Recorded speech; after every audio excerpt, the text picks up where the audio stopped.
سلام بچه‌ها، خوبی؟ این وضعیت پوست منه که به خاطرش رفتم دکتر. حالا ببینیم دکتر چیا به من داده و گفته صورتم اوکی میشه.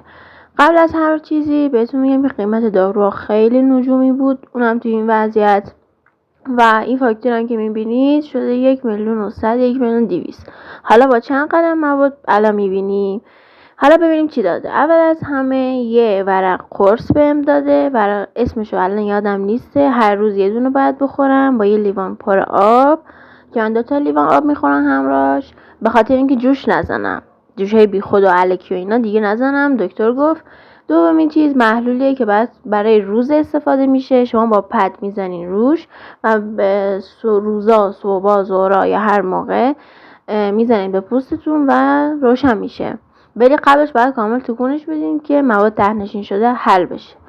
حالا دومین چیزی که به دکتر داده بازم یه محلوله. این محلول ولی برای استفاده فکر کنم شبه.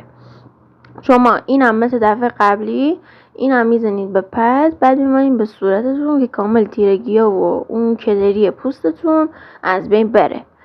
و آخرین چیزی که ازش گرفتم، چون صورتتون خیلی دیگه لای بردار میشه، آبرسان خیلی قوی گرفتم. این آبرسان دستسازه و به غیر از این آبرسان بقیه وسایلم دستساز بودن. خب این آبرسان خیلی آبکی طوره، دستسازه. نگاه کنید کلا خیلی آبکیه و حجمش هم اوکیه، ولی تاریخ انقضای همه وسایل تا 1.5 ماه الی 2 ماهه.